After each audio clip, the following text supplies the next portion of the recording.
my God. Private! Get to the bomb shelter!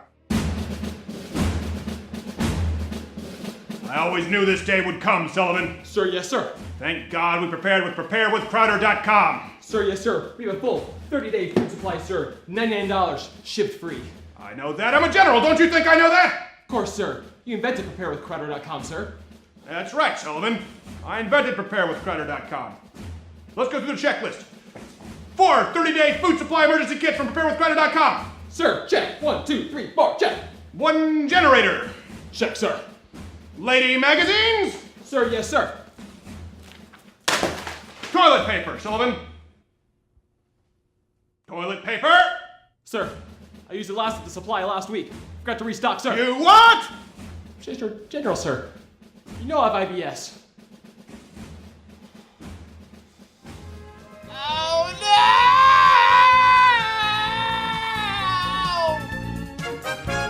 no! Preparewithcrowder.com or call 888-411-5153. 30-day food supply kit, $99 shipped free. They have pudding!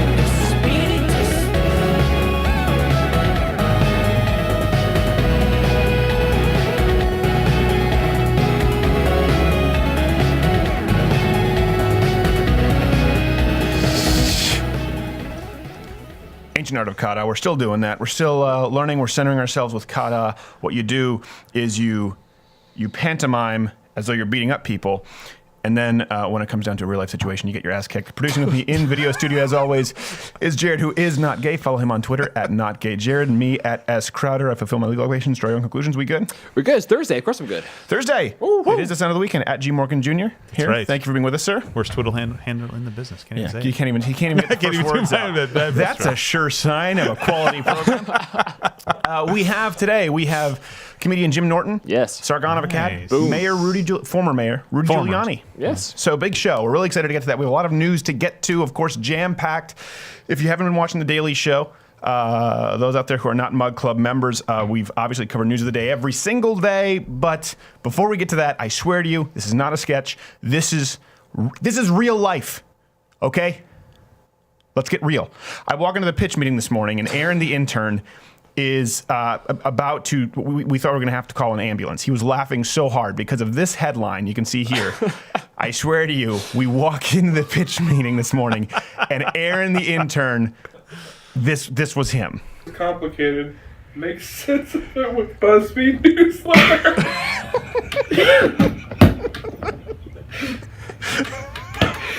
Oh, they think they're reliable news.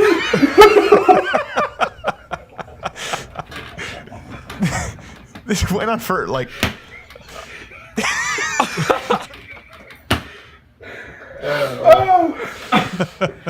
Oh my God. Did you sleep much last night, Aaron? I know you were working late. No. Oh, I feel better now. And that was about like 20 minutes into it. That was a long time into it. couldn't Cut the tail stop. end of it. He couldn't believe that someone would write that headline for BuzzFeed without a hint of irony. A hint of irony. All right, so I want to do that because we have to get some serious news here that's obviously not fun. The suspect in the London terrorist attack, we talked about it yesterday. We tried to hold the show. You know, we tape the show live here. You're watching it live on YouTube. Hi, how are you? And then it goes 9 p.m. at CRTV. And then some days of the week, we try to pre-tape the show a little earlier. And yesterday, we were waiting to the deadline to try and get some information. Of course, the media had it so wrong all day, not even close. But today, we know the suspect is Khalid Massoud. I'm probably mispronouncing that, but I don't really care because he's a terrorist. And the attack is... Well, it wasn't the Canadians. It wasn't Canadian. For those who are wondering, the suspicion. So, of course, it was Islam again. And the scary fact, just like Tommy Robinson was saying, and he was laughed out of the street when he was saying, I guarantee you this person will be an Islamist, and I guarantee you he will already have been either investigated or surveilled or been on watch for terrorism. Well, this guy's already been linked to violent extremism. It's really no surprise anymore. Anytime these attacks happen, I know we have to withhold judgment like we always tell people to do in other situations, but we knew. Like, we knew. Well, we did. If you watched yesterday's show, we didn't go out and say, okay, we're absolutely sure he's Islamic. We knew for sure that he wasn't Asian, as the first report said. An Asian black man with a beard. Wow. Two things that Asians typically can't do, grow facial hair and be black. Be black. One would say they're almost precluded due to their race. So, we talked about Brussels, Paris, London. I think there were 12 plotted terrorist attacks that have either were carried out or thwarted in London. It doesn't matter how tolerant you are. It doesn't matter how much you virtue signal. It doesn't matter how many guns you ban. It doesn't matter how many pointy sticks you ban. Evil will find you. In Europe, evil is amongst you. In the UK alone, 50,000 people, I think Tommy Robinson was talking about this, we have the data up on the website, 50,000 people downloaded a terrorist manual. Driving trucks into people is in that manual. Jeez. Evil is amongst you in Europe right now. And the people are waking up. The people are waking up in my home country in Canada, too, where they're getting pretty tired of it. And they're saying, you know what? Maybe there is some evil here. Maybe we need to look at these cultures that just can't seem to find common ground. And a big portion of it, is Islam, Muhammad, namely. If I have no problem with Muslims who don't follow Muhammad. I'm good with them. If you're not following his kind lead, of a contradictory we're term, cool. though. But anyone who follows Muhammad's example, we immediately start getting into problems. Like, well, okay, maybe I don't want to kill all Jews and infidels. What about beating my 6-year-old wife? No, that's kind of gray territory. Anyone who follows Muhammad is a problem. That's the first part. And then multiculturalism. Multiculturalism, we've talked about that. And it's when people say, well, you mean you don't like different cultures? No. The United States is a melting pot. Multiculturalism means that you wherever you immigrate, your culture comes first.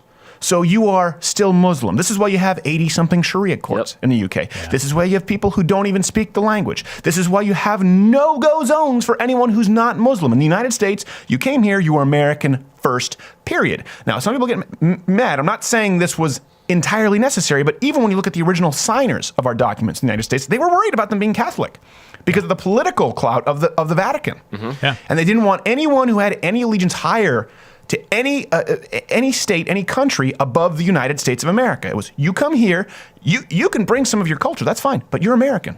You're no longer whatever it is, Iranian American. You're no longer, and I get this person was British born, but the idea of multiculturalism, it divides, and when you have a secularist multiculturalist vacuum in the UK, it gets filled by something. We'll talk about this with Sargon of Akkad. Jordan Peterson talked about this. Whether you think it's a sociological, I guess a human behavioral pattern to process information, and you think it's the flying spaghetti monster, all societies have somehow looked to a higher power or believed in some form of religion. There's been some determining form of religion to society. You can just say it's a coping mechanism, fine. Mm-hmm. But a lack of belief, atheists, and I'm not saying that you're wrong. I'm not going after atheists. I'm talking about a society. A lack of belief does not fill that void. If you're in a society that's based on a lack of belief, on apathy, Islam will fill it. Yes. Yeah. That's what they're looking to do right now. And that's why it's so disconcerting when, this came up from the London mayor, Sadiq Khan, so maybe you can guess where he's coming from. This was from 6 months ago. It surfaced because of one of Donald Trump's sons. He had this to say. He said, Donald Trump and those around him think that Western liberal values are incompatible with mainstream Islam. London has proved him wrong. Maybe not. Yeah, maybe not. On second thought. Yeah. I just, one of those, it hasn't. Europe is crumbling. Europe has failed. Can we say the experiment is done now? I would hope so, but I don't think they will. I think they're just going to ride this pony into the ground, baby. It's just going to happen. Yeah. It's interesting, too. You could think about it. I mean, talk about the Bible. You could think about it as history or a parable, but think about Babel. I always think about this when people try to argue multiculturalism versus the melting pot, which we talk about. Yeah. That was the language in the cultures was one of the things that God put, a parable or history, put down on people to separate them, to make them disperse, to separate people. You can see, I used to think Nike Joe was cool until he said he ever read the Bible. Style, right? I don't read books I don't like. No, I mean, he's right, though. I mean, I think your point is very accurate. You're trying to bring in your country's culture and impose that on another country that you're in. I understand maintaining some cultural identity and some heritage and things like that. We're not against that at all. Come over here legally, bring your taco sombreros. We're good. I love Taco Bell. But the two things will happen. One, you won't understand me very well, and I won't understand you very well. And sometimes that'll mean we'll be at odds, unfortunately, or unintentionally. Yeah. Right? We just won't know each other well enough. Yeah, to understand. I know. I'm not saying this terrorist was an immigrant. He was Muslim born. But the radicalization that occurs in Europe, it is because of a secularist void and multiculturalism, which effectively is almost a secular set of worldviews, multiculturalism, certainly as it's enforced in Europe. The idea of tolerance to be the virtue above all other virtues. So it's important to recognize that even if they were born in, by the way, did you see all the leftists? They were mad, like, why would you say British born? Why did you say British? Because he's an asshole. We want to put an asterisk next to his name. Can we do that? Can we do that with a terrorist? Can we do that? Do we have to be sensitive? Yeah, do we? Well, and the thing is, even a lot of Islam, people that are Muslim, they actually, it's Muslim first and then the country. So even if you're born in the United States and you happen to be in the Muslim culture, it tends to segregate itself naturally. So even though they're there, he's British born, it doesn't matter. Right. That's a good point. And by the way, contrast what the London mayor had to say with people like George Bush or Rudy Giuliani right after 9/11, the terrorist attack on American soil. I think you contrast that quote with Giuliani and you can see a different approach. These are extraordinarily strong people. I mean, Americans have been tested now, and I think the response to the test is going to be a very unified country. I agree with that. And a response that makes sure that we prevail. The response was from a place of strength and unity. It was, we're not going to tolerate this. We don't play no games, George Bush and Rudy Giuliani said, as opposed to right away the first response from people in Europe is, hashtag not all Muslims, come on, we want to be told. Now, I don't want to say all Europeans. They didn't elect these jackasses. I mean, they did elect these jackasses, sorry. But they did not make this decision from their elected officials. They're elected officials who, many of whom regret, by the way, a lot of them are regretful elected officials, made these decisions, and they don't speak for everybody in Europe. So we want to be clear. I know it's silly, and I make fun of Europe because, soccer and man buns, and you're a little bit effeminate, but our heart goes out to our European brethren. But Giuliani, from a place of strength and unity, and you can't do that with you can't really talk about unity. No. You can fake it, hands holding, we are the world, but it doesn't really mean anything. So do we have? I think we have him on, actually. On the show, we wanted, for contrast, to bring on Mayor Giuliani. Former Mayor Giuliani, are you there, sir? Yes. Okay. Yes, I'm here, Thank you very much for being here, sir. No, we're thrilled to have you, and the reason we wanted to have you on was because we think there's a stark contrast to be drawn between you and the London mayor. I want to get his name right here, Sadiq Khan. Sadiq Khan, I'm sure you're aware of his statements from 6 months ago and also the backlash to some of his reactions now. That's a real contrast to the era of you and George Bush, 9/11, in the United States and hunting down enemies in unity. Why do you think that is? Thank you. I'm glad to be here. And I think a fundamental contrasting difference between the way the United States handled terrorist activity and what you see in Europe, in London specifically, is that their mayor, as you mentioned, is a giant pussy. Okay, I don't think we were ready for that here on this show. I don't want. No, Stephen, it's very important that I'm able to clarify my position so that it's not taken out of context. When I say a giant pussy, what I mean is that I believe the mayor of London, Stephen, is a full-blown faggot. No, okay. I guess when you're no longer mayor, you don't feel the need to maybe curb some of these inside thoughts. Thank you, Mayor Giuliani. We appreciate it. But at this point, we'll have you back maybe when the wounds aren't so fresh. Stephen, Mr. Crowder, it's very important that I'm able to explain as to not be misconstrued. Okay. I believe that right now, if you were to go into the Mayor of London's office, he would be found there, surrounded by cocks. Stephen. All right. Okay. That's it. Nope. So many. No more Giuliani. Cocks as far as the eye can see, Stephen. Just cut him, Jared. No, we can't have him on. I respect the man, but one could say he's almost a liability. He's a bit of a badass. Okay.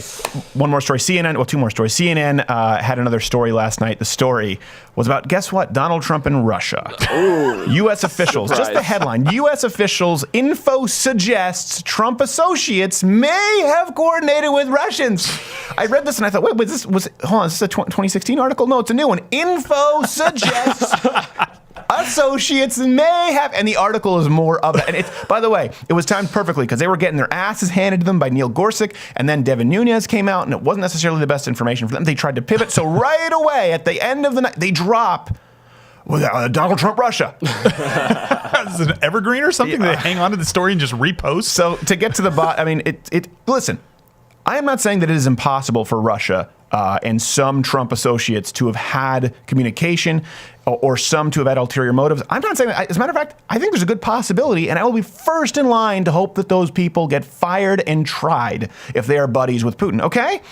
But the baseless accusations that never end, it's tough to get to the bottom of what's true and what's not. So we decided to commission the world's greatest detective. We're always glad to have him here as an independent contractor on Louder with Crowder. Yeah, really fortunate. Bullshit man. Bullshit. Bullshit. Bullshit. Bullshit. Hold that thought, Robin. It's a bullshit fun. Keepers. Hello, Commissioner Bullshit. Yes, sir. Right away, sir. Understood, sir. CNN. Yes, sir. To the bullshit mobile. Bullshit. Holy cow, Batman. Looks like Donald Trump's been colluding with the Russians. At first glance, it would appear that way. But look closer at the words in these articles, Robin. Appears to be, possibly, perhaps, inconclusive. Allegedly. Do you smell that, Robin? Smells like bullshit, Batman. No, Robin. That's horseshit. And it's important for a duck detective to know the difference. Because it's coming this way. Oh!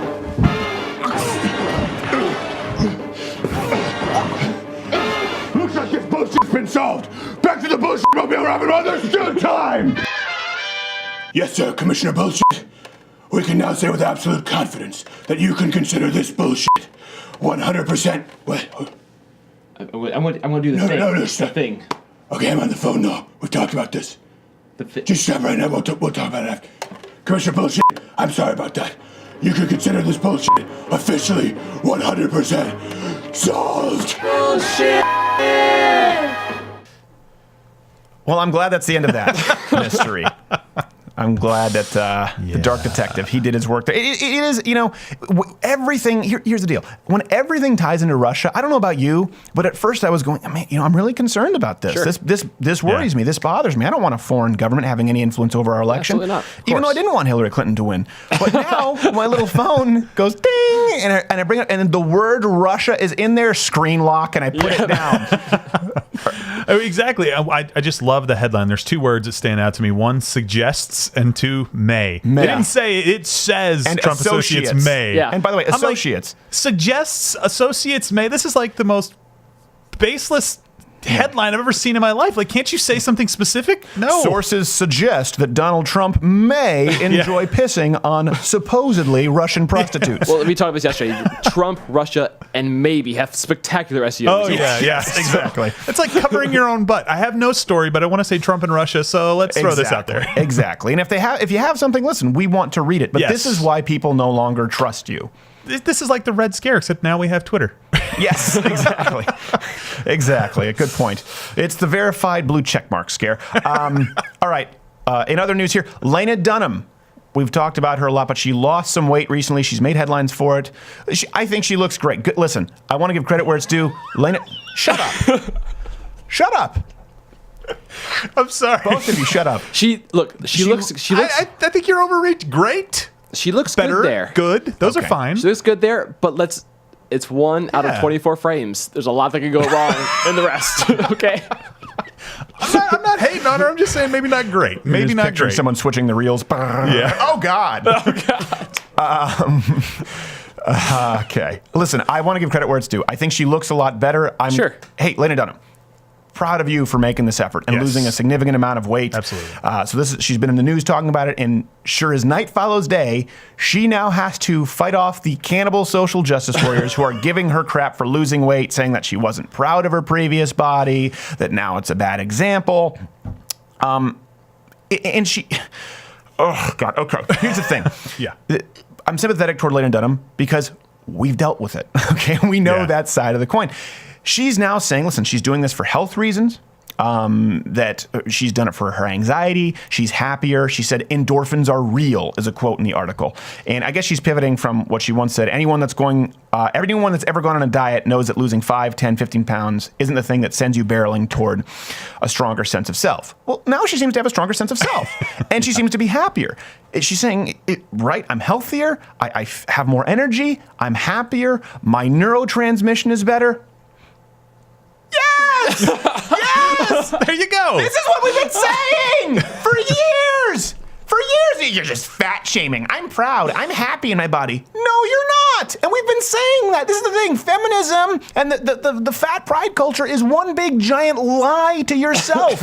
Yes, but it's not fat shaming. If you walk up and like, you're fat, you're disgusting. Okay, that's bad. But when we went to the panel and they said concern trolling, we wish you got healthier. Well, look. Clogged arteries are a social construct.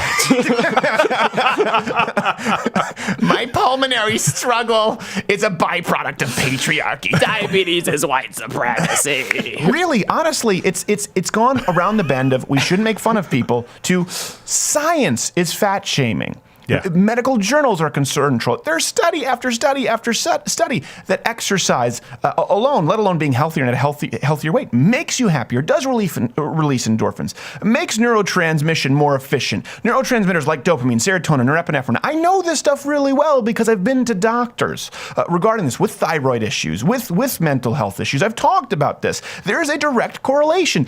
And when we go out and we say this and we shout it from the rooftops and say, listen, you'd probably be happier if you dropped 40, and you say that's just fat shaming, it's a fat shaming culture, but every single time somebody actually takes the initiative and does it, they find themselves happier and healthier. At what point do you say, hey, maybe they're correct here? Maybe they're on to something. We don't say these things because we hate you. We don't say, hey, listen, you should probably lose a few. Hey, listen, you should probably do some more exercise. You should maybe lift some weights. You should do some cardio. You'll probably feel better. We don't say that because we hate you. Doctors don't say that because they hate you. They say it's just like parents. And it shows why leftists are just like small children. Honestly, society, doctors, people who disagree with you, they express to you ideas that will better your life, that will verifiably, undeniably improve your life. And they say it because they want good things for you, just like a parent. They want the best for you. But leftists just refuse to hear it, scream up and down no, simply because they want to go against what you're telling them, even though it is entirely factually accurate. The left... Lena Dunham's weight loss, what I'm saying, has confirmed that the left in 2017 are nothing more than large children. Now, Timmy, I've told you this before. If you don't brush those teeth, you'll get those painful cavities. No. Hey,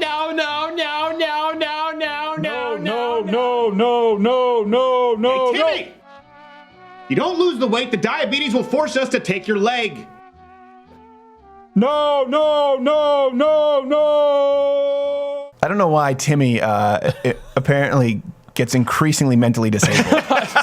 I don't know what that is there.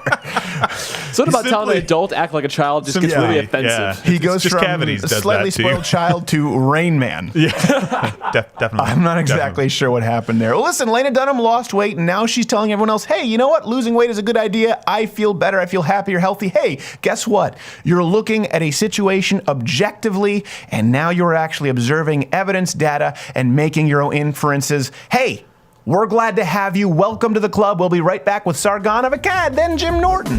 You silly.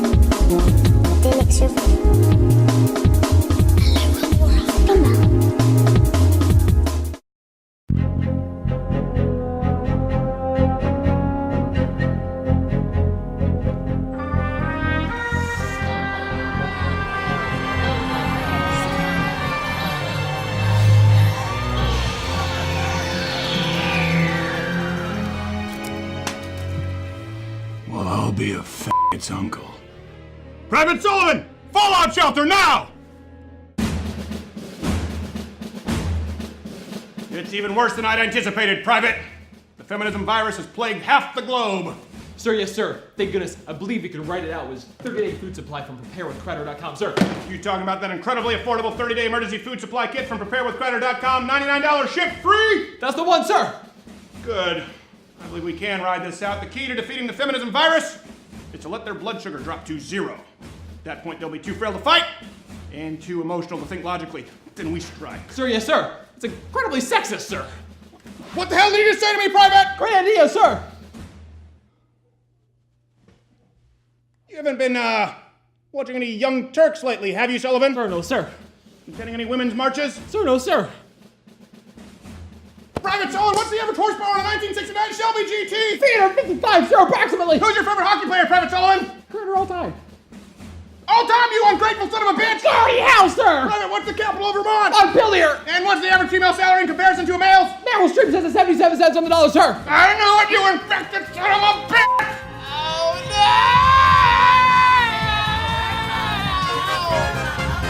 no! Preparewithcrowder.com or call 888-411-5153. 30-day food supply kit, $99 shipped free! They have pudding!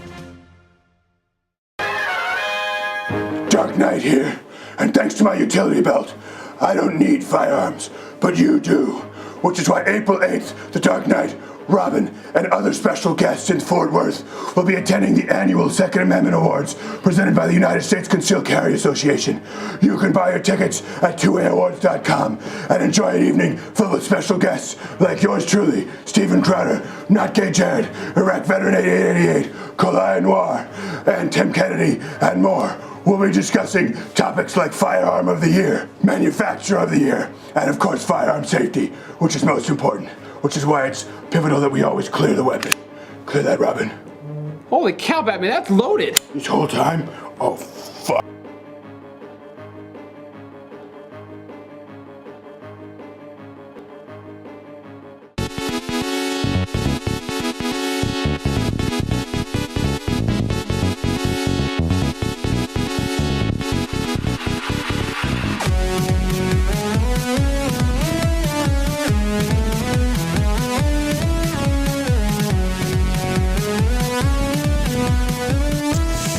See, that's not kata. That was just dancing. Because I know we confused people. We're engaging in the ancient art of kata earlier in the show. This is just the Street Fighter dance. Yes. And it's, terrible.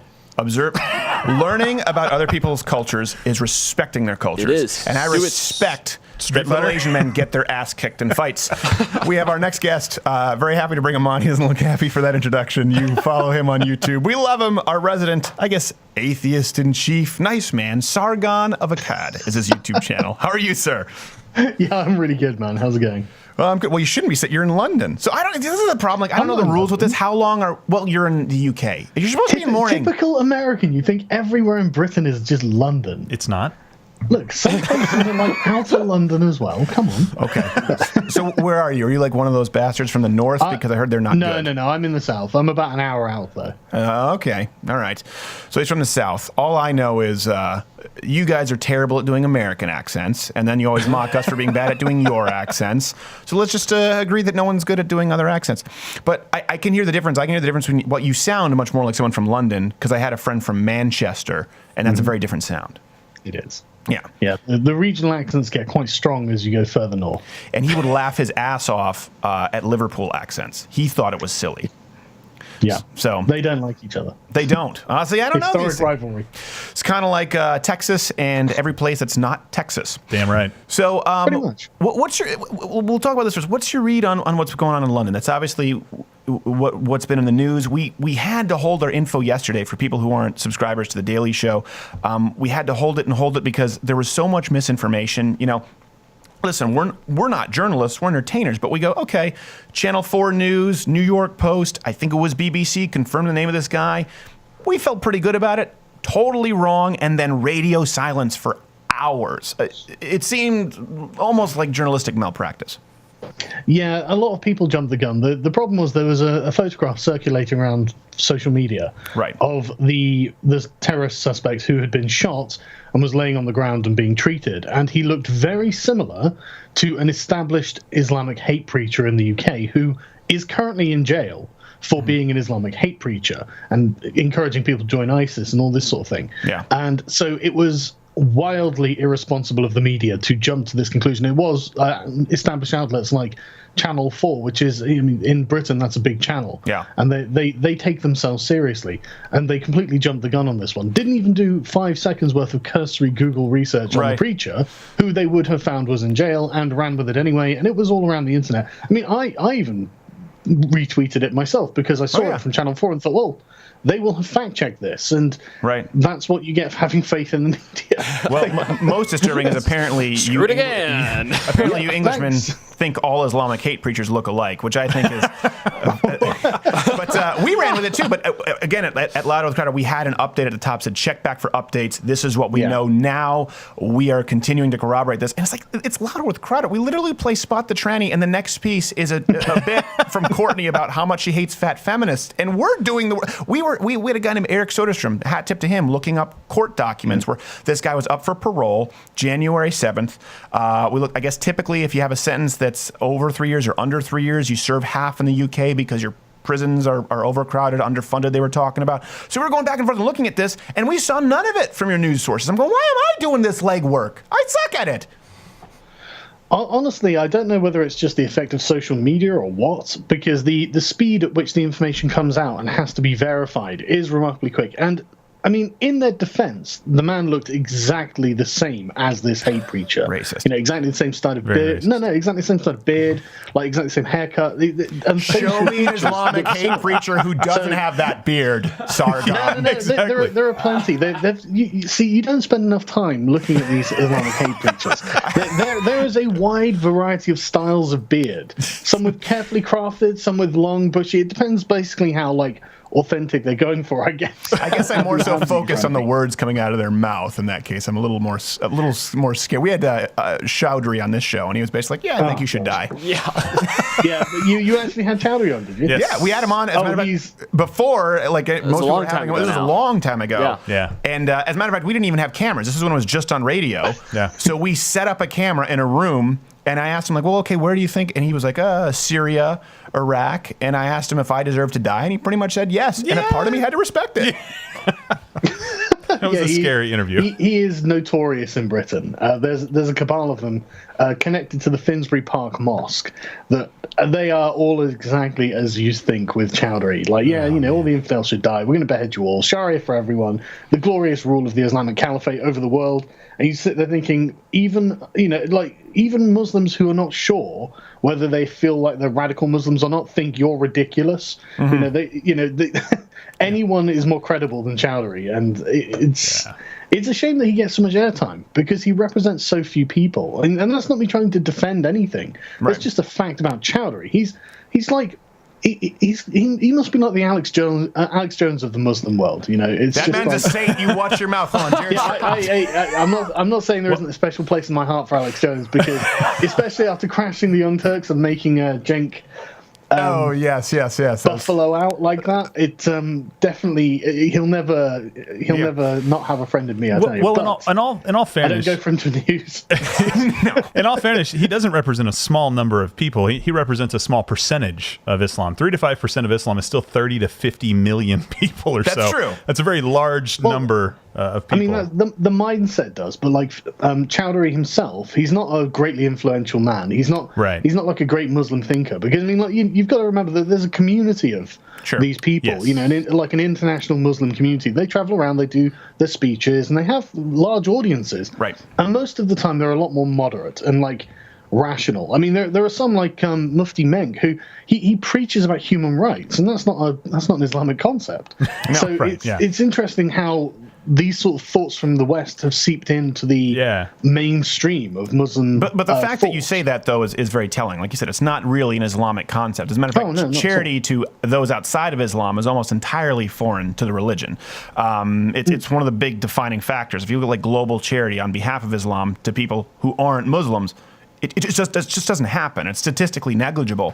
But yeah, like we were saying with Jim Chowdhury, I mean, we had him on because, like you said, there still are a lot of people who were asking to have him on, and like you said, still tens of millions of people who believe just that. It's a lot more worrying than the Westboro Baptists. There are a lot of people who believe the sort of Salafist sort of narrative that he always espouses. Yeah. But these people aren't generally in the West, and when they come to the West, they sort out they set up the extremist mosques. Basically. Well, you have a lot of them though in the UK. I mean, you have 50,000 downloads of the ISIS training manual. I think that's 50,000 too many. Okay, that's worth addressing because you don't know who's downloading that. I'm the sort of person who would download it because I would want to know what's in it. I don't think you're the target demographic.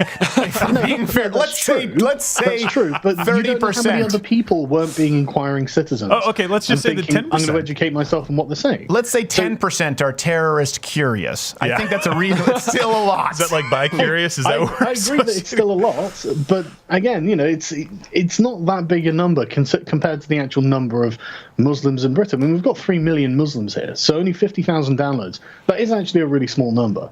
So it's important not to blow these sort of things out of proportion as well. And I think more importantly, I'm not a big fan of collective punishments, obviously. Right. It's one of the reasons I oppose the regressive left.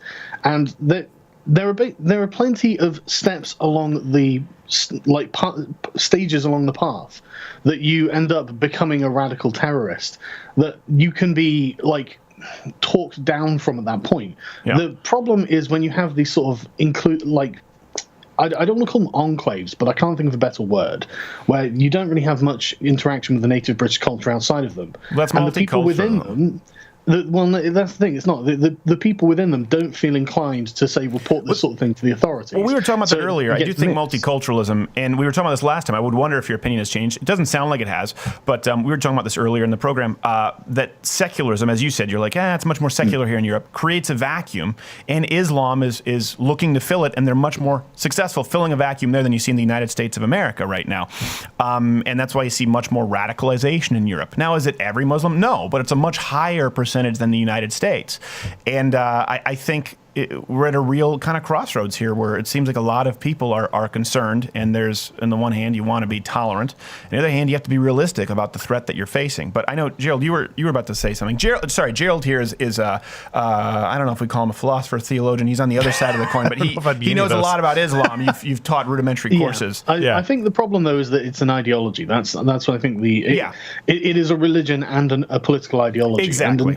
And until Muslims agree to secularize themselves from the political side of it, then it's always going to be a problem. And you are always going to get in Muslim communities people who are Islamists. I'm sure there's a certain kind of type of person, who just is attracted to that sort of thing. Sure. And it provides a ready-made platform for that. Well, that's the problem. Yeah, hold on, what were you saying, Joe? I was going to say, I definitely understand your point. I think with Islam, you have a religion, though, if you go back to the books, and we've talked about this in a number of videos that we've done, if you go back to the book and the founder and look at what they tell you to do, it doesn't surprise me that there are a large number of Muslims that have been radicalized, and even larger circle outside of that is people who are okay with that number being radicalized. Yeah. They won't necessarily do things themselves.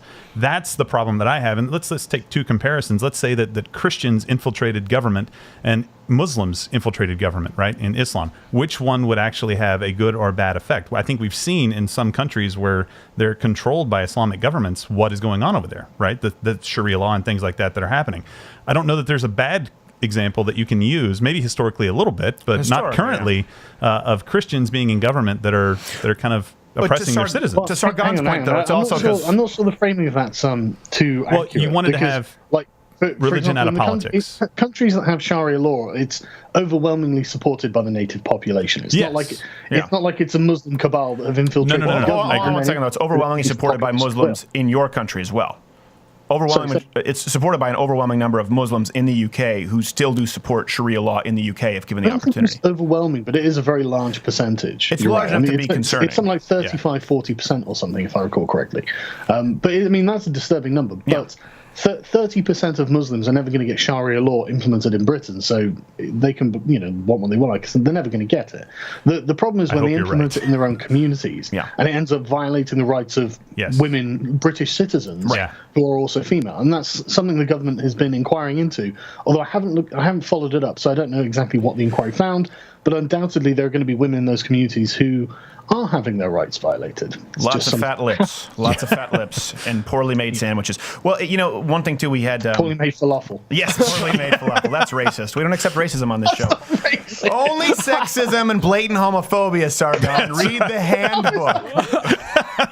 No, can't win with Crowder, can you? No. Well, you're actually funny, interesting tidbit. As an aside, you were talking about the name Sargon. You were giving me a little look, I mean, you seem like the kind of guy, honestly, that you're looking for truth, and I've looked at a lot of your stuff, and I really appreciate that. Right, I have differing opinions, obviously, but I respect people that have different views, and so I just thought it was really interesting the name that you chose. Like, I knew Akkad, and I knew kind of the Sumerian city-state part of that. For some reason, I remembered that from high school about Kish, Eric, and Ur fighting each other, then Akkad going and attacking them, and kind of you did that in high school? From high school, my high school history. I'm a history buff too, but I think a lot of the conversations that people like you and I would have end up becoming gotcha moments, where I either know more than you about one particular subject, or you know more than me about one particular subject, and it's not really beneficial.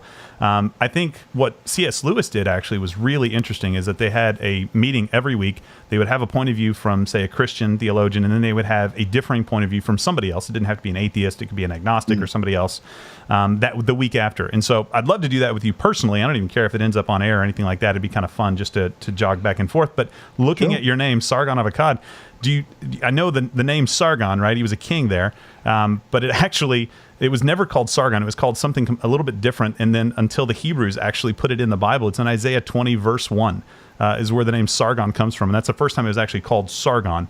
It was referred to as something else, same person they were referring to, but you know how they can have different names in Hebrew versus kind of the same language. But I thought it was funny. I was like, sure? Because right out of Isaiah. I heard that apparently Nimrod was his representation in the Bible. No. It literally says Sargon of Assyria, which obviously Assyria is where he was, that area. It might be a different Sargon they're referring to. I don't know. There's a Sargon II who is a king of Assyria. This one said one. This one said one. So it was very interesting anyway that it was from the Bible. Yeah. So, but it's undoubtedly mentioned because of the Assyrian emperor. Yeah, but, it's good, interesting. I'm just curious too. Why'd you choose the name Sargon of Akkad? I just like the historical figure. I like the myth of it.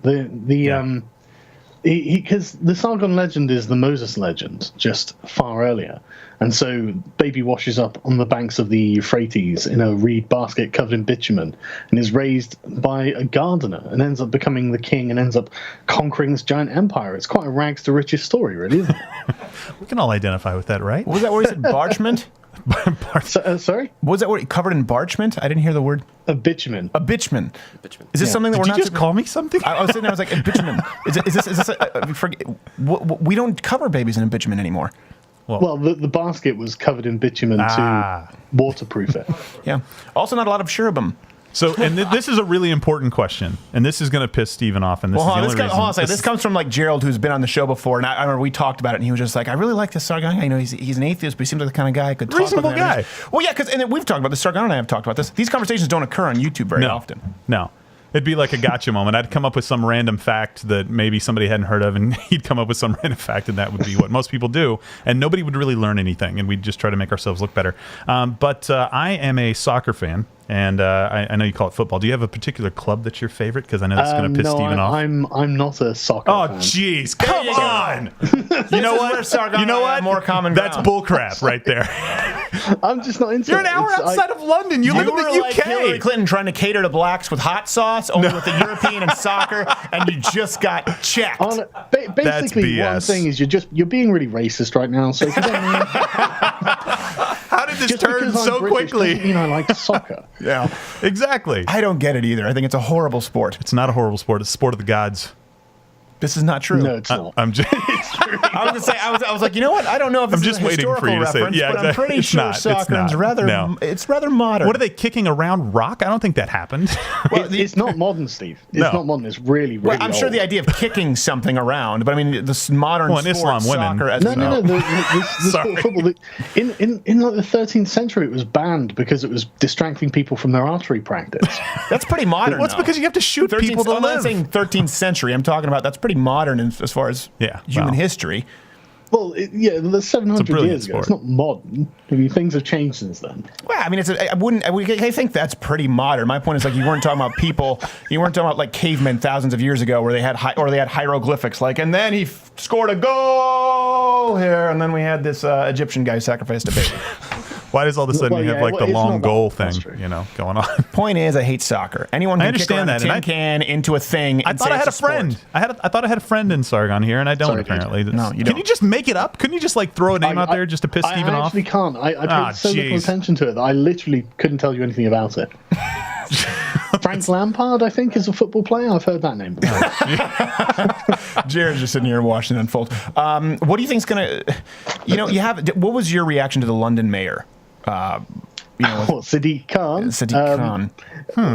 What saying what? In his statement? Well, obviously they trotted out the statement from 6 months ago, which I thought was telling. I still think is horrible, but that's not his statement today. But I do feel as though there's a notable difference in handling of it. We talked about this earlier. If you compare him versus Giuliani, sort of speaking from a point of, to go back to that point, I think multiculturalism, which is a European value, it's not an American value. We're a melting pot, a societal melting pot, allows for this kind of radicalism to happen at that rate. And so it seems when you look at the way he's handling this, it's from the angle of, hold on, multiculturalism, hashtag not all Muslims, whereas in the United States after 9/11, we're like, we're going to find these bastards and we're going to unify against a common enemy. Yeah, the problem is we're very politically correct over here. Yeah. And it's frustrating. It's anyone who's not is essentially branded as a racist by the mainstream. And it's very unpleasant. And Sadiq Khan is just part of that. It's the water he swims in.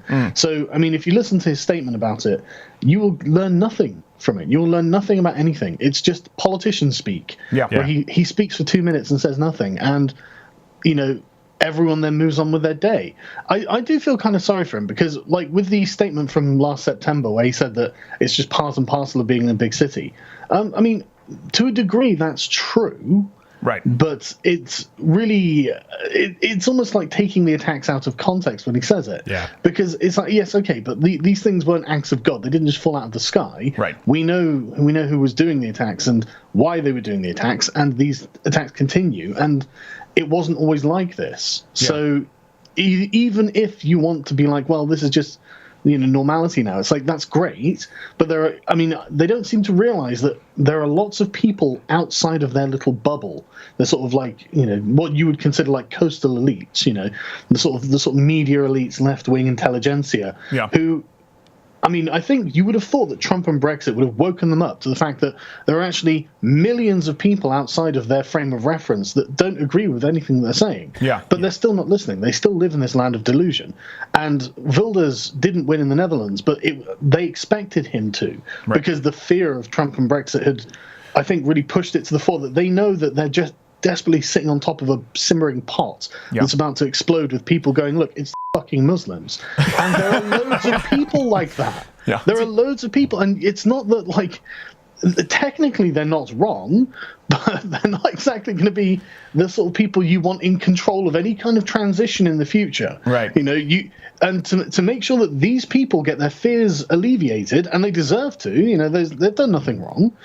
And without having something terrible happen, that means the people who are in the sort of center and the center left need to accept that you can't just call people racist to make these fears go away, and that you have to actually address the fucking issues. They actually have to stop going, but that's a racist thing to say, and just, okay, what can be done? And I'm not even saying like deport all Muslims or anything like that. I'm just saying stop pretending. Stop. Because, we say, it's like the amount of times it's like, well, if they're a terrorist, then they're not a Muslim. It's like, you can't do that. You can't just define the problem. What is it about apostasy that makes so many Muslims go on killing sprees then? Why are all these apostate Muslims declaring it by murdering people?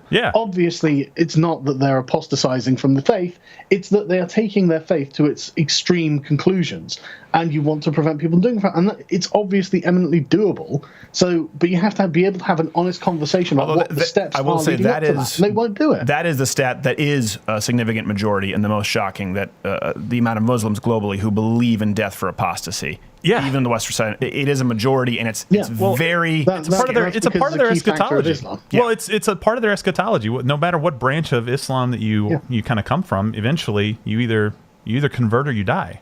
And it's not a holy God making a judgment. It is fallible man making a judgment on other fallible men. That's not necessarily fair. I mean, they have the jizya for the dhimmis. It's not that that goes away. The sub races that goes away. Sub religions, that can't exist. No, it absolutely means that when that jizya tax goes away, and it does in their eschatological views, it goes away when the Mahdi comes and Jesus is his second in command.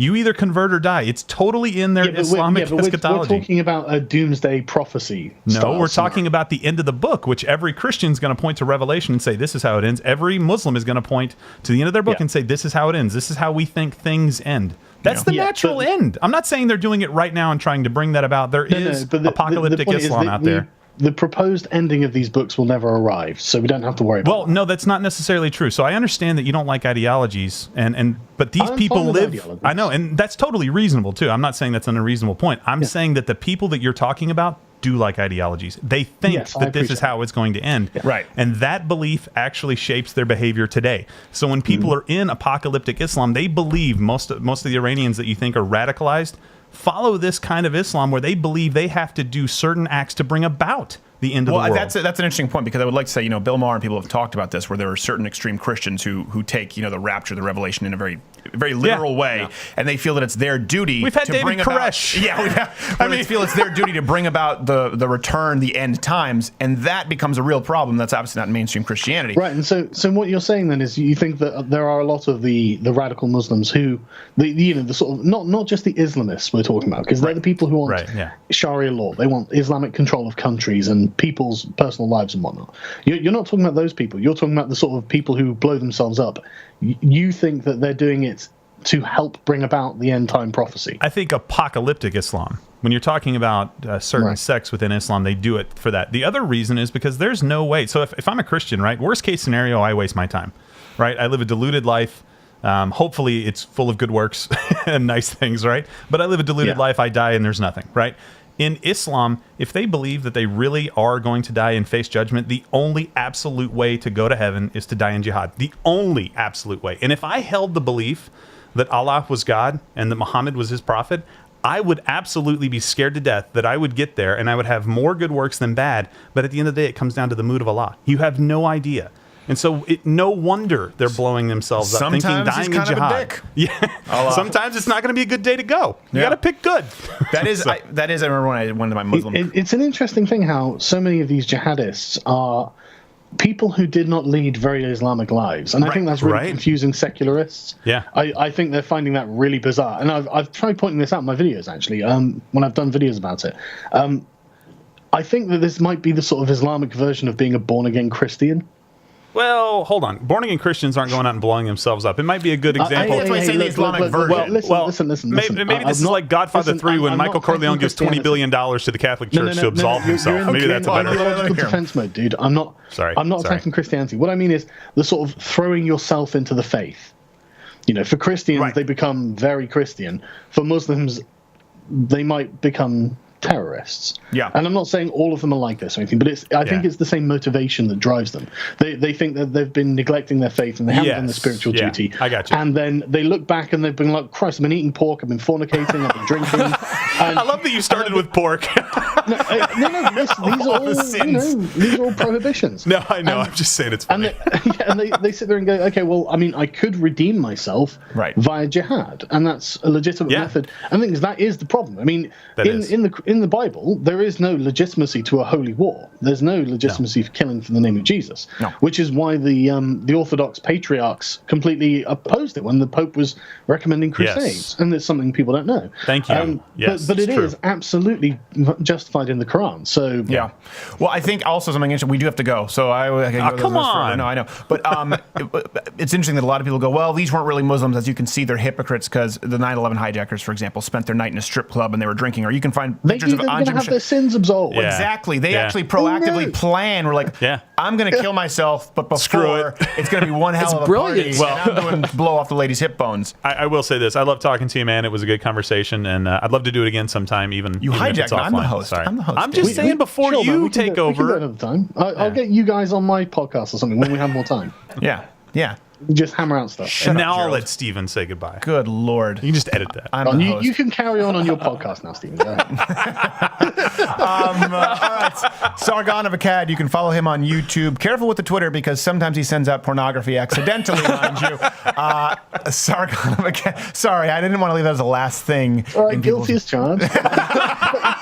It's only ever when I want to piss off the right kind of people. Yes. And thanks so much for being with us, and we'll have you back, of course. And Jim Norton, I think we have coming up next. Sargon of Akkad next. Jim, what a show! What a show!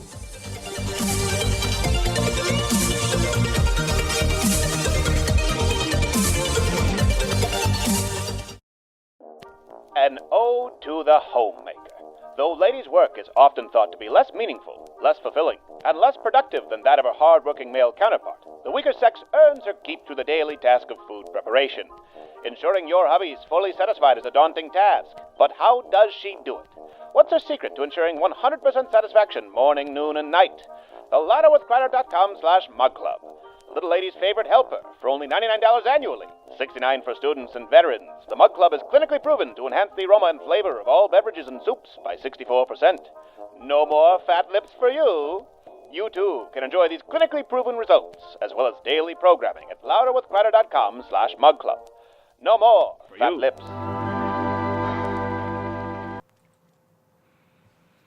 It's live read time. It's live read time. That used to be actually a show I watched, Video Arcade in Top 10 in Montreal, and they'd say, it's letter time. It's completely irrelevant. Preparewithcrowder.com. It's the last week for it. Yes, last week we said this is officially the last week. So by the time you're watching or listening to this show next week, you won't be able to get this deal anymore. Preparewithcrowder.com. I'm not a doomsday guy. I'm not a prepper, but you don't have to be. Natural disasters like the ice storm in Montreal, we've talked about this. We went a week and a half without access to food, water, heat. So $99 for a 30-day emergency. Well, you go years. He's like a love camel. Preparewithcrowder.com. That's where you go. $99 shipped, free, a 30-day emergency food supply kit, or call 888-411-5153. Listen, just set it and forget it, as you hear in the infomercials. You put it in your pantry. You've got it. It pretty much never goes bad in case there's any kind of a natural disaster at that price. For me, I'm glad they're a sponsor, and it pays to be prepared. Preparewithcrowder.com. This is the last week, $99, shipped to your door, 30 days. You have that peace of mind. It's done. Well, you have the peace of mind that you know there's enough food in there. But, if it's a terrorist attack, you're probably not going to have peace of mind. I need a disclaimer. We legally cannot ensure your peace of mind. So please don't send letters. Preparewithcrowder.com. Last week. Dark Knight here. I don't require the use of firearms because I work out so much. But most of you out there do. Like my faithful sidekick Robin, he's always packing for reasons that are self-explanatory. In today's world, it pays to be careful, which is why you can join the Dark Knight on April 8th in Fort Worth for the annual Second Amendment Awards put on by the United States Concealed Carry Association. Go to 2AAwards.com to enjoy a night filled with special guests: Steven Crowder, Not Gay Jared, Iraq Veteran 88, Tim Kennedy, and more. Alfred! Alfred, we're taping a commercial! Alfred, you're supposed to knock in the Batcave! I don't care how old you are. I have a good mind to kick the ever-loving shit out of you, Alfred. We're taping in 4K. It's expensive, Alfred. It's better to have loved and lost than never to have loved at all. Come cheer up my nights. Come cheer up my nights. It's better to have loved and lost. All right, glad to have this next guest. He is possibly the most flaky guest who I've wanted to have on the show behind the scenes. I don't know how many times we've booked and rebooked him. His special is out now on Netflix, his stand-up special, Mouthful of Shame, warning to people who haven't seen him before. It's certainly not for the faint of heart, but it is hilarious. Jim Norton, thank you for being with us, sir. Thank you, Steven. Yeah, I'm sorry it was so hard to schedule. We kept scheduling and redoing it, but I'm happy we're finally doing this. That's okay. I'm really glad to do it. You just kept blowing me off. It's okay. It's No, I'm really bad, dude. I think my memory is going.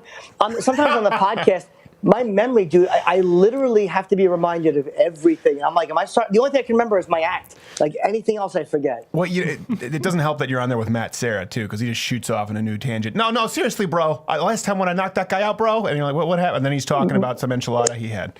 Matt is all over the place. His synopses are always fiery. Jimmy Norton. You know, he's such a fun guy, though. He probably is the most popular guy in mixed martial arts. He's a really lovely dude. You know what's actually funny? One of my first jiu-jitsu instructors in New York, by the way, for people listening, Jimmy Norton, people watching, and then we can talk. We met on Red Eye a long time ago, right? Isn't that many years ago? Red Eye, the Comedy Cellar. I know you a long time.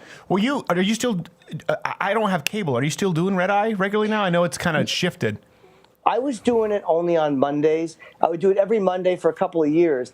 But then, like, I didn't want to be a Fox consultant because, look, I understand my act is I'm harsh. Fox doesn't want to be married to me publicly. I don't blame them. Yeah. But then, like, when they wouldn't pay me anything to come in, I'm like, you could just pay me the minimum consult, like whatever the minimum. Yeah. Because I'm sitting around the room and I'm like, I write a lot of jokes for this, and I'm the only guy in the room not getting paid. What am I doing? I'm like a dumb prostitute. I'm just showing up and getting nothing. Like I'm like, will the lighting guys are getting paid. Will this make you love me now, Roger Ailes? Can I be motorboater next to Megyn Kelly?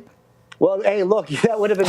If I knew that would have worked, believe me, I would have put on some pumps and marched backwards into his office. Well, you know what happened? I never met Roger. I was just told he doesn't like you. He doesn't think you're funny. And I was like, really? And then I found out that he thought was really funny was this monkey on roller skates they wanted to put into a Fox Business show. And I was like, well, I guess I don't feel half bad about it. But yeah, I remember that. You know, Red Eye had a lot of prep. We were just talking about this, where a lot of these other shows, they'll do like these interviews.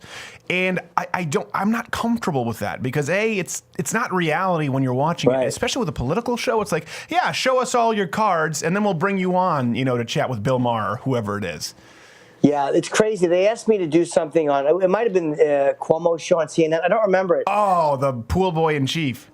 Yeah, I don't remember what they wanted from me, but they were like, well, you're not as conservative as we thought. Or, like, I won't line up with anybody's, like, if they want me to say something on Fox and Friends, or if they want me to say this, it's like, I don't like to plan it. Like, some things Trump does I like, some things I think stink. Like everything else, you kind of go back and forth. I don't want to just have to give a certain answer to be on a show. Well, I think you were considered more conservative for a while because during that spell at Fox, it was like people didn't appear on Fox News. Like, oh, wait, you appeared on Fox News, and you were one of the first who was just willing to and weren't necessarily conservative or certainly wouldn't line up with a lot of the hosts there at Fox.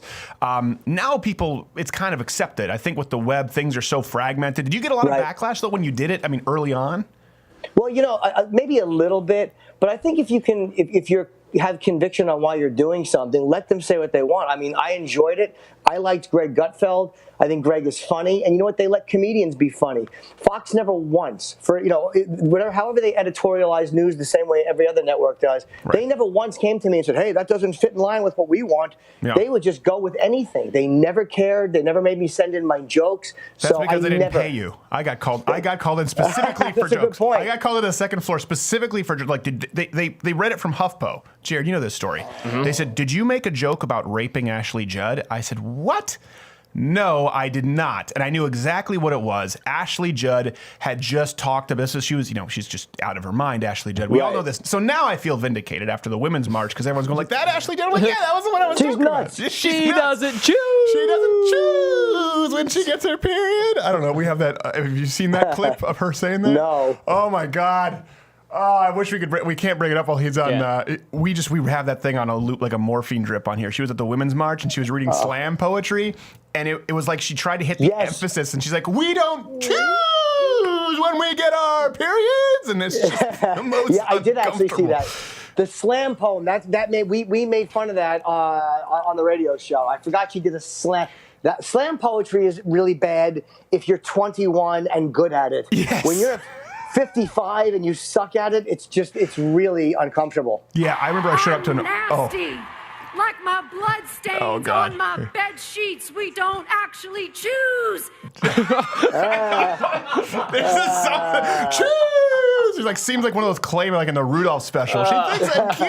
food, only talking about menstruation. That's uncomfortable. It is very uncomfortable. So exactly, you're Jim Norton and you're uncomfortable with that. I really am. That's like a Howard Dean moment. Like you just watch it and you collapse inside. You're like, oh my God, that will never go away. That's always there. I know. And she did it willingly. I mean, that's where they're so out of touch, like the super far left now. I mean, that's the crazy thing. When I met you and I met Ant, there at Fox, it didn't really matter to me whether you were conservative. And I was like, oh, we can connect on this level. And I always had a really hard time, probably because I'm in the entertainment industry since I was so young, being surrounded by these insane people like the Ashley Judds. It just seems like there's an incapability. I don't know if you see this in the comedy world, for the left to just connect sometimes on a human level, because there's just pure insanity. And everything is offensive now. Everything is offensive. That's got to be hard for a guy like you who, I mean, you're pretty offensive right out of the chute. Yeah. Well, it's hard for them to get me on anything because I'm talking about my own life and my own experiences. And it's like, hey, you go out and admit the stuff I admit. If not, shut your faces. They really can't nail me on it because I'm not trying to be offensive. Like, I don't think any of it's offensive. So, yeah, sometimes comedians have to remember, like, we got to at least attempt to be funny. Right. Like, political humor is great. Talk about it. But I'm not out, dude. I'm not going to change one opinion. My job is to try to be funny, and hopefully people understand why I feel the way I feel. That's it. I'm not going to change anybody. I'm not going to lecture and preach to anybody. I'm not smarter, but we all line up, and it seems like people love Obama or they hate him. Nobody just kind of likes him. It's the same with Trump. Right. People think he's great or he's Hitler. There's no one that will say, like, yeah, he does say a lot of stupid stuff, but hey, look, some of the stuff he's doing for jobs might make sense, and some of these ideas might make sense. We have no ability just to kind of, like, to judge a guy like a guy. Like, yeah, his Twitter is not good. I wouldn't sell myself short, though, that way. I mean, I don't know about changing opinions, but I think you change people's perceptions. We were talking about this with Nick DiPaolo. You mentioned this, too, at the Comedy Cellar, and I always felt this way, and you crystallized it when you were talking about the Just for Laughs, the nasty show. Oh, the nasty show. Like, they sold it that way. Whenever they have signs, I grew up there across the city. I was like, just say comedy show. Like, everything had to have a hook.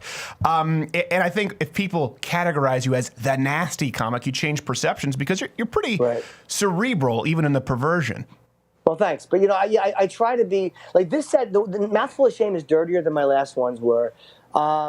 It just is the way my life has been going. There's a lot of personal stuff in there. When you're single for 5 years, you're not going to fire out a lot of, poignant political points. Yes. I've been doing a lot of computer activity. So I talk about it. But I feel like my job is, like, because the problem, this is why everybody's so nasty to each other on Twitter. Nobody feels like they're being heard. Like, we yell at each other because nobody feels like anyone hears their opinion. So I feel like I can express my opinion as long as I let people know, like, yeah, I have heard yours and considered it. I don't agree with it. Right. People don't get as mad if you don't agree with them as they do when they feel like you're not hearing them. So I try to let you know why I feel the way I do, and if you don't agree, so what? I wonder if that's why you're able to be more balanced in your approach, because as someone who, for whatever people think about your comedy, it's deeply, for anyone who's watching, I had blood, like a whole vial of blood taken me, so I'm a little slow. It's deeply personal. So you actually chose. Yes, I chose. That's when I had my period. Oh, God. Even just like referencing it, I know it's just so cringy. But it's very personal for you. So I wonder if, since your platform has kind of always been, you've sort of filleted it sounds so like self-important when comedians are like, I'm filleting myself for the audience, but you've been so open personally that maybe you don't feel the need to scream to be heard, because every night you get up, you're effectively being heard. People are hearing me, and I always felt it was my job, like, just to be honest and try to be funny, and that's it. Like, I want to be as original as I possibly can be. And part of it is my own life is my own thing. So I know I'm being original when I talk about my life. That was kind of what motivated me to do it. Right. And I do make fun of myself because I like to make fun of myself. That's my internal monologue just coming out. I mean, those jokes I've done about putting a dildo between my man breasts and shooting myself, like those are real thoughts I've had over the years. Like, I just said it on stage and people enjoyed it, but I didn't write that down. I didn't think that'd be clever to write. It just kind of came out and people related. to the irrational self-hatred. So if you just talk about, I think if you're honest, people can kind of smell it, you know?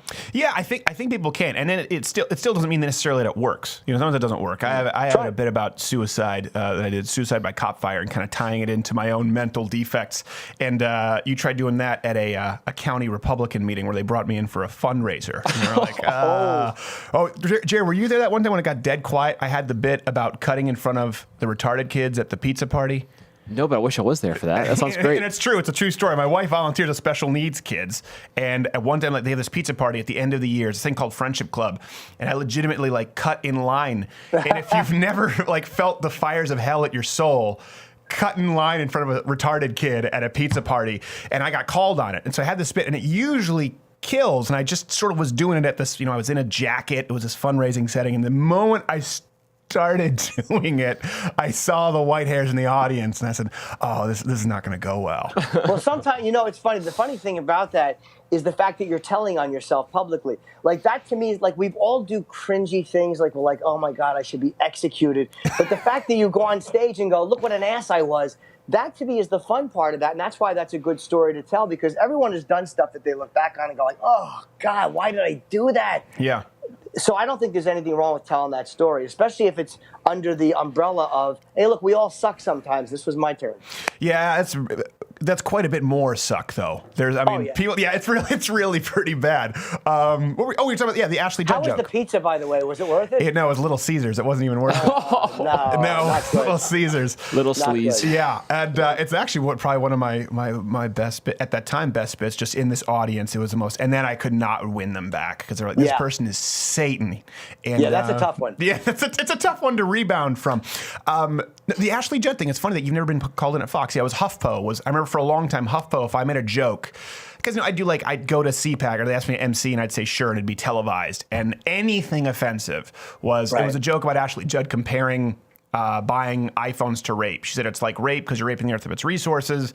And it was a throwaway, one of those topical things that you do in that time because, okay, I have to MC this deal. This just happened in the news. The bit was something like she classifies anything she doesn't like as rape. Now she knows how I felt after Divine Secrets of the Yaya Sisterhood. Something silly like that. Right. But headline, Steven Crowder jokes about raping Ashley Judd. And I got called in at Fox. I'm like, you really think I would joke about raping Ashley Judd? And there were some people there who, even when I explained the joke, thought it was a rape joke. And I was like, it's not a rape joke. It's an Ashley Judd is an insensitive moron for comparing iPhones to rape joke. Right. Also, I'd get nowhere near that. Yes. And then I hate when people do this to you, when they'll go, "Well, if you have to explain it, it's not funny." And it's like, why is it always my fault? Like, how come people with ears don't have responsibility too? Right. Like, why is it always the guy saying it and never, "Hey, dumbbell, you misinterpreted that joke"? Why is it no one's fault for misinterpreting it? Yeah, that's a good point. Especially, there's a lot more leeway for musical artists where they're just like, it's just the way you interpret it. Like, or actors. Yeah, or actors. Well, and what they do is so silly. They read lines off a script and they talk about how I really opened myself up. Like, what? You were in a trailer and then you played a gay guy with a lisp when they yelled action and you made $20 million. I don't get what's brave about that. Yeah, that wasn't particularly brave. Hey, look, it's a great skill to have. Right. But somebody at the Oscars, I liked her. I thought she was moving. I forget her name. She was like, "We celebrate people's lives." Oh, hold on. Olivia something. I don't know. I tried to wipe that from my memory bank, the Oscars. Yeah, it was. It wasn't as bad as I thought it was going to be. Honestly, there was a little bit, but it wasn't as bad. No, 2 years ago was Oscars So White. That was really bad, where everything was like, oh, so now another white nominee, and it was always a new affront. And then I just saw Beauty and the Beast. It was set in 1740s France, and they have black royalty, because apparently slavery wasn't a thing. I'm like, come on, you have 30% of the Beauty and the Beast cast of French monarchy as black people in powdered wigs. Viola Davis, wasn't it? Viola Davis. Yes. Not Olivia. Viola Davis, yes. How dare you get those two mixed up? Yeah, I said Olivia, and I didn't know where I was going with it. I knew it was Olivia, and I just petered out. The only Olivia we know is Newton-John. She still looks good in her age, actually. Who's the other? No, there's another one. No, you think Octavia.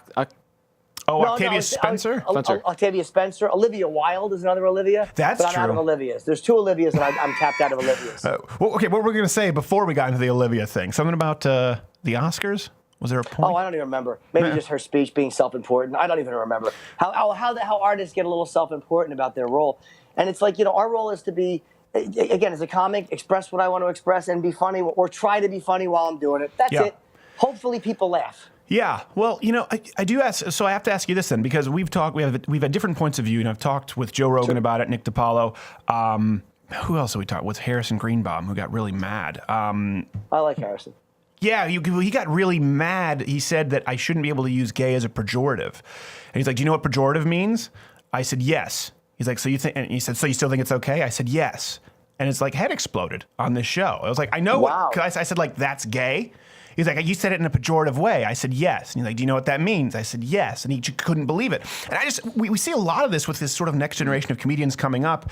I feel like, and I could be wrong, as someone who sees both sides of this coin, a lot of young kids, going to open mics and or even doing sort of the YouTube comedy, where it's changed, where there were a lot of people who comedy was all about free speech. There are even some names we could throw out there who were shock comedians, and then they shut the door behind them, and now they're out there protesting and accusing people of hate speech. Do you feel like there's, it might be tough because you sell out theaters now, but do you feel like there's a different vibe where a lot of comedians are afraid? And not guys like you who are successful because you have an audience no matter what, but for the kid who, is going to run up against the club booker who doesn't want to deal with the lawsuit or someone accusing him of hate speech. Does that ever like cross your mind? It concerns me sometimes. Yeah, it bothers me that when comedians start saying what other comedians should say, and I do think that people are afraid of it. But it's almost like there's no way to tell. Like, look, nobody goes on stage. Even my audience is very harsh. If I went on stage and started throwing out N-bombs with anger behind them, the audience wouldn't go with me. Sure. Because it would seem ugly.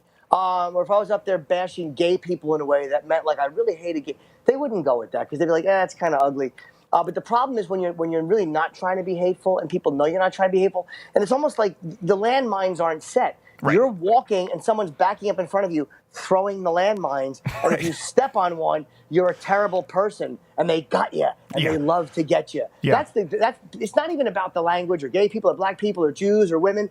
It's not about any special interest group. It's about getting people. Right. We love to get each other. But isn't it more concerning when now you see comedians doing that? Oh my God, it's terrible. It's absolutely terrible because it's like, hey, dumbbells, what do you think? You're not next. Right. What do you think? They're not going to come after you someday? Like the girl who went after Stephen Colbert, Sui Park, with Cancel Colbert. I think he said chinky or something. He did some Asian slur. Right. But it was in the context of pointing out how something was really racist. He wasn't being anti-Asian, and she knew it. Right. And she still went after him and still targeted him. And then she said her life was ruined because of online backlash. It's like, that's what you get.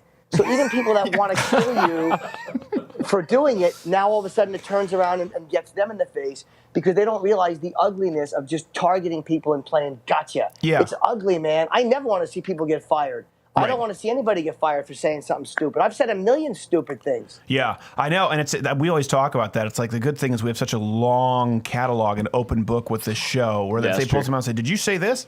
I don't know, probably. Sounds like something I would say. And you kind of have to move along down the trail, But we talk about, like Ted Cruz, people would send a message like, "Are you sure you want to go on this show? This is the show that played Spot the Tranny." And they're like, yeah, but they do so much stuff that's just outlandish. Who cares at this point? They clearly don't hate transgender people. We had the first transgender mayor of New York on here, Jess Herbst.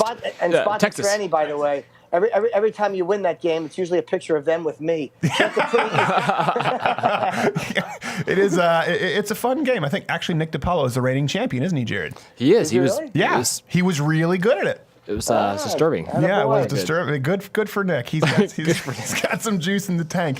Been hanging out with Gavin. All right. Well, this is it's I could talk about this forever. We have other guests that we have on, but it definitely concerns me when comedians do that. And so even though I've always been a clean comedian, I guess. I don't know. I mean, a lot of people are surprised that some of my favorite comics aren't. Anyone who's willing to open that floor and let someone else have the floor is just something that I respect.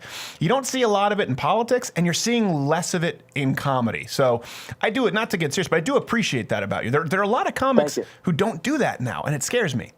Yeah, like I never want anybody to be shut up because of what they say. It's so silly. Yeah. Like, because I say so many things that people find vulgar. Like, even if they're not dirty, just a certain opinion I might have. Like, I'm for this, or I'm against that, or I'm for this. I don't want someone telling me I can't say it. Right. So, like, I'm a bit of a pig in my real life, and I'm dirty on stage, and I say it, and if people like it, they come, and if they don't like it, they don't have to come. Like, whatever. Sean Hannity, I like Hannity because he defended the Opie and Anthony show years ago. He goes, if you don't like it, turn it off. Yeah. And it was like, people think that the conservatives are the ones marching down the street with pitchforks, but they're not anymore. No. And it's disappointing because I agree with liberals on a lot of social issues, but come on, guys, you got to stop with the language. Yeah, and we had this conversation, I remember, a while ago. We were even talking about the First Amendment and kind of separation of church and state. And I remember you were talking about it, and I said, well, hold on, you were talking about the church and their tax-exempt status and why you thought they shouldn't have that. And I said, well, let me explain to you why I think they should. And even there, you and I disagreed on this issue. I remember us having a conversation. I think we had an iced coffee. And I said, oh, okay. And that was it. It's just so rare now for that to occur. We've hit a point where that's the anomaly. That's the exception rather than the rule. And it's bizarre to me. Because we have to win. It's almost like I've been on Tinder before, and like women have said, like, a lot. Yeah. I act like it was a casual thing. I'm on Tinder, I'm on Bumble, I'm on Raya. Yeah. And but I've actually seen women in their profiles. If you voted for Trump, swipe left. Like, it's like really, like, first of all, if I voted for Trump and I thought you were hot, don't you think I would just lie? I was gonna say, who can crack that code, genius? How stupid are you? Like, I wouldn't tell you. Like, as you're wiping your back off, I'd go, make America great again. That's what I would do. What's wrong with people? Are we that divided you can't date someone who you don't agree with? It's like, first off, are you clean? Yes. Did you vote for Trump? No. I just can't believe someone. I can't believe I'm married, so obviously I'm not out in the dating game. But I can't believe someone would put that as a prerequisite. I wouldn't be able to marry someone who was a leftist. I will tell you that. I wouldn't be able to marry the choose kind of liberal. But I mean, I wouldn't put out that litmus test that could so easily be cheated. That's funny. It's funny. Like, I don't mind when you look at Carville and his wife, who's Maitland. I know who you're talking about. She was a Republican strategist, and like they're kind of a fun, ideal couple. And I know James, and I like him a lot. Even though, again, politically we're probably different. I think he's a bit more liberal than I'm, more in the center. But like, I like people who I'm different than. Like, I know a lot of real conservative, hardcore guys that I like. I like you. You're a lot more conservative than me. That's silly. Don't admit that publicly. But I don't let people's politics judge whether or not I like them. I mean, it's like I like people who challenge what I think. There's some really smart, real conservatives and real smart, real liberals, and they challenge what you think, and that's great. Yeah. Okay, we have to get going. One thing I will say, the Matt Serra deal, my first jiu-jitsu instructor when I lived in New York, I won't say who he is, but he was of an opposing school of Alliance Jiu-Jitsu. Back then there was a huge rivalry with Matt Serra, Henzo, and Alliance Jiu-Jitsu. And I remember I asked a question about Matt Serra specifically to my instructor, and everyone else was like, don't do that, don't do that. And I said, why? And they sent me a link to this videotape of just Matt Serra running roughshod over this guy. It was like this underground jiu-jitsu match, the old VHS squiggly lines. And they were like, he's still got a sore spot about it. Oh, no. And this guy was my first instructor. So I just remember watching, because I'd never seen Matt Serra grapple. He was just like, he looked like a little Ninja Turtle on crack. The guy is so fluid, and I've always been a fan. So I'm glad that you two are doing that show. And then your special is let people know. You can plug it best. Mouthful of Shame on Netflix. It's up now, and I call it that because I'm embarrassed by what comes out of my mouth and what I put in it. So I hope you like this special. And I'm on with Jim Norton and Sam Roberts on SiriusXM. I appreciate it, Stephen. This was a lot of fun, man. Anytime, I'd love to do it again. Absolutely. We'll get you back sooner than later next time. Just answer your phone. Jim Norton, everybody. Mouthful of Shame on Netflix. We'll be back with more of something after this. I don't know exactly what.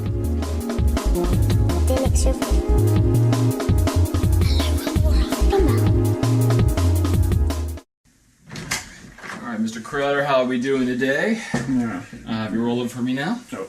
Now, have we subscribed to louderwithcrowder.com for all your daily news and podcast needs? Yeah, I subscribe on iTunes and I bookmarked the site. It's a good one. Good. Little stick here. Oh. There we go, like a champ. So that's the Ebola shot? No, Zika.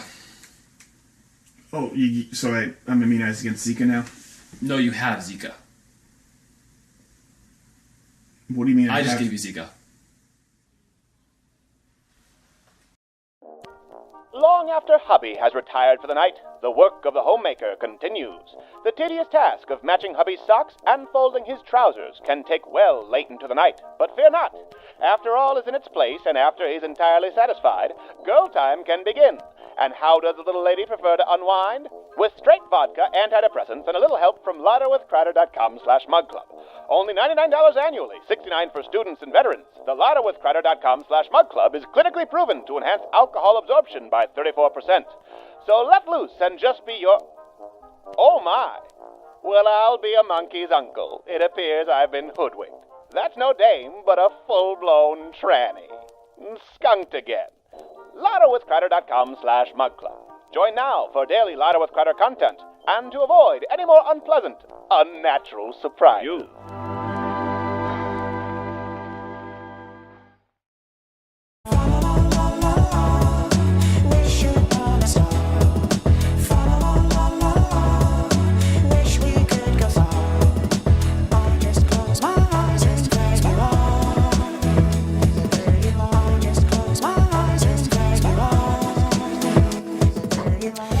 All right, glad to be back.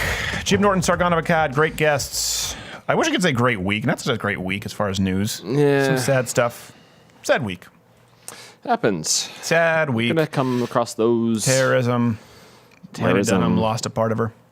Should never get that back. You know, it's we have a big week next week, by the way. We have Colin Moriarty. We have Eddie and Jimmy Russell, distillers over there at Wild Turkey. I think we have Roaming Millennial. Gavin. So check it for those who aren't Mug Club members, LottoWithCrowder.com/Mug Club. It's less than $6 a month, but if you haven't done it now, you're a cheap bastard. There's nothing I can do to convince you. You know, I was just trying to think. The boiling point of water.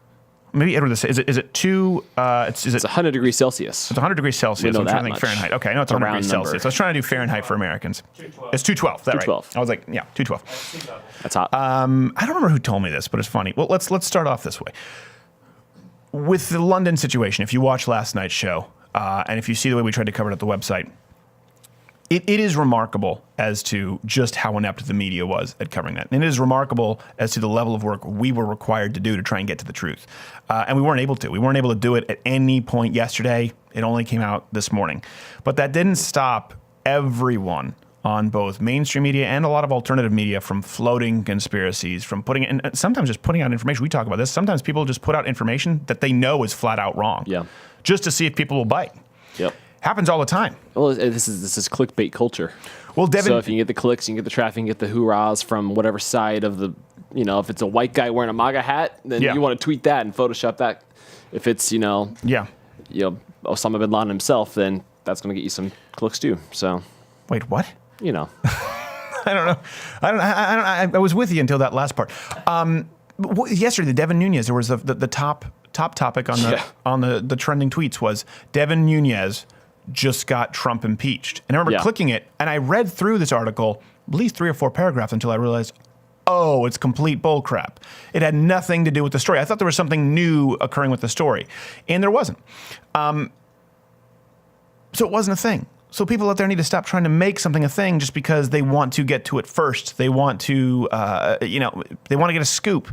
It's more important to be right. Same thing with Donald Trump and Russia. It's at a certain. CNN is a case study in completely devaluing your brand, your integrity, and any faith that people have in you. I mean, Fox News and MSNBC people always saw it as opinionative journalism. Yeah. People never really saw it as news, regardless of whether you're right or left. But CNN kind of rested on the laurels of we're the real news network, CNN. And I don't know anyone who thinks that's the case anymore. Anyone on the left, anyone on the right. Chris Cuomo does, but there's. It's true. I think having so many more news markets, all these YouTube news channels and little podcasts and little websites and Tumblr news stations, whatever it is, I think all that, in Twitter, especially Twitter and Facebook, it's just changed the pace of news so much that there is just this eagerness to get on stories first, and then when you can't do that, you just throw integrity out the window. Right. Just say, we're one with anything. Just beat these guys. Sure. So even if it's wrong, just beat those guys. And we do it too. If we get something through the tip line and we think, wait, do we have an exclusive on here? Do we have a scoop here? But in the nature of what we do, we're not really required